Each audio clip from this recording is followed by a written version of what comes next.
How to stop laughing after every comment. A giggle here, a guffaw there, and you can usually be forgiven for having a hearty sense of humor about life and the things that happen to you.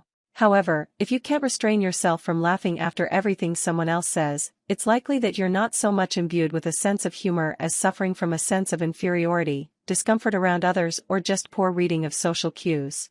Laughing every time someone comments soon comes off as annoying, offensive, or causes you to be dismissed as someone who is unable to ever take anything or anyone else seriously. It's time to strengthen up your sense of what's really amusing and to improve your own sense of self-worth. Steps. 1. Start noticing when you laugh after people's comments, especially the clearly not funny comments. Try to be consciously aware of what the triggers are that cause you to laugh at these inopportune moments. Consider how you feel when it happens. Are you feeling nervous, edgy, bored, argumentative, antipathetic to new ideas, uncomfortable, or confused? Any negative feelings that bring about the need to laugh are an indicator that the laugh is serving to cover up or stand in for your true feelings. And those feelings will need to be tackled as well as the laughing habit, or compensation for nervousness. Keep a journal of laughing triggers for a week. Can you see a pattern forming? Do you notice particular triggers? 2. Consider how others view your constant laugh, especially given that it comes at the tail end of their usually ordinary comments. As noted in the introduction, there are different ways that your constant need to laugh after comments may be interpreted by people, but eventually it's likely to wear thin and to cause some people to not take you very seriously. In a professional or working environment context, this is a serious outcome because it means that you'll risk being overlooked for promotions, plum roles, and possibly even a pay raise. And when it comes to dating and love, nobody likes to hear someone laughing all the time they say something. It soon leads to them wondering if you're taking the relationship seriously, and they may call things off. And all these interpretations occur just because you can't stop guffawing at casual comments. Tell yourself that you're definitely worth more than being seen as a lightweight by other people. A good test is to think about is how the other people in the room will view you if you continue to laugh as they speak. If you are certain that it's fine to join in an obvious funny moment, then enjoy yourself. If they're likely to think that you are weird or out of sync with the situation, then try as hard as you can to control yourself. 3. Discern between the annoying, nervous laugh and the good, genuine laugh. This article isn't about repressing a good sense of humor and all laughter. There are clearly times when it remains both appropriate and tension-relieving to laugh. But it's important to know the difference between the habitual laugh and the real laugh born of genuine humor or happiness. You should know the difference just by feeling. A real laugh results because something is genuinely funny and the laughter leaves you feeling good and happy. The other kind of laugh is a compensatory mechanism aimed at covering up your unease. If you're not sure yet, ask yourself, does this laugh make me feel good, or am I using it as a crutch to cover up negative feelings? Is something about the situation making me feel uncomfortable or pressured? Is my laughter infectious, or do people look at me awkwardly while waiting for me to stop? 4. Become more assertive. Uncontrolled habitual laughing at the end of people's comments may be a sign that you feel inferior to other people and that you don't feel able to stand up for your own opinions and preferences. By laughing, there is a desire to seem inoffensive and even comforting to the speaker, as a way to mollify them so that they don't see you as an adversary. However, this will never bring about an enjoyable way of interacting with others and only serves to keep making you feel worse. Instead, learn to stand up for yourself and to be assertive, which is a non-confrontational, non-aggressive and non-self-effacing way to interact with others. In learning to assert your needs with others in a fair, considerate and polite way, you will find that you see yourself as equal to every person and the inferiority sense will abate.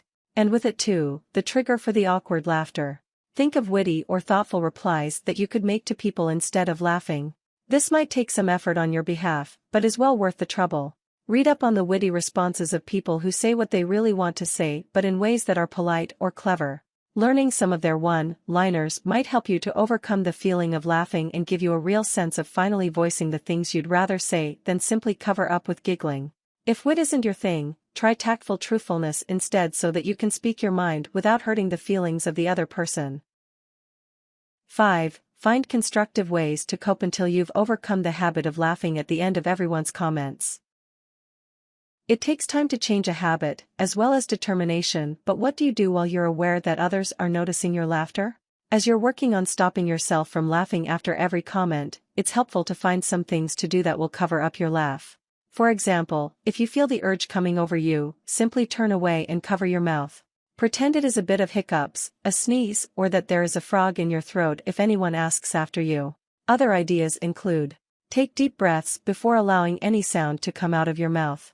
You can control laughing by deep breathing. This really works. Practice with friends. Simply smile or nod your head. Dig your fingernails into the palm of your hand to remind yourself that laughing is a habit that needs to be overcome, not indulged in. Think of something serious if that works for you. Think of the unfinished tray, the dog poop you've yet to scoop off the back lawn, or the time your boss threw your work back in your face. Those sorts of thoughts should put a dampener on the giggles. 6. Provide genuine outlets to release your laughter. It's important that you don't swing to extremes and become dull and overly serious. Find opportune, appropriate moments to thoroughly indulge your laughter. Spend time with happy, funny people cracking jokes, sharing funny stories and watching comedies together. Be prepared to see the lighter side of life all the time, but learn to laugh on the inside when it's not appropriate to laugh out loud. Be a ray of sunshine in people's lives, reminding them that laughter is a good tonic by being a source of funny things instead of hiding behind other people's comments. There is a world of difference between being a genuinely funny person who has a great sense of timing and a saddened soul with an inferiority complex who laughs out of neediness. Strive to use your real sense of humor to warm the hearts and minds of others and provoke their laughter. It's the best way to keep your laughter and to share it around. Tips. Make sure you do laugh at funny things and not at serious things. When you want to laugh, just realize that nobody else is laughing, and focus on your breathing. Then after you do that for a while, you should stop laughing at inappropriate times. If you do laugh a lot, you aren't in trouble. It just means you need some adjustment as outlined above. But be careful not to put yourself down in the process of learning to undo your inappropriate laughing habit. For example, don't say, "OMG, I laughed too much. I must be so annoying." The laugh doesn't exactly mean you are annoying, but by drawing attention to it in this way, you label it for other people and they're likely to agree, and you belittle yourself in the process. It's better not to say anything, but if you feel you must, simply apologize, such as, "Oh, I am sorry, that was inappropriate of me." Be aware that laughter releases tension. Hence, people tend to laugh at really bizarre times, such as during attendance at a funeral. This is a way of relieving the tension, and laughter and tears are so close that sometimes the signals get mixed up.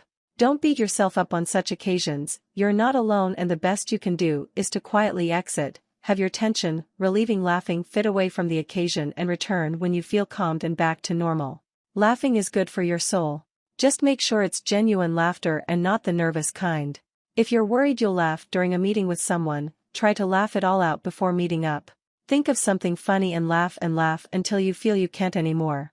Hopefully you'll feel all laughed out and won't be in the mood for laughing during your meeting. If someone tries to make you laugh, pinch your hand until you feel like you don't need to laugh. Pinch yourself or focus on your breathing. Not all of life is fun and games. Start by thinking of yourself as a more mature person. If you feel like you're going to laugh at an inappropriate time, try to excuse yourself to go to a private place such as the bathroom to let all the laughter out. Warnings. Don't exchange laughter for being boring and serious. It's important to laugh. Just be more in control of when you laugh instead of using it as a crutch. Laughing at every little comment will cause people to see you as an airhead. Is that what you really want?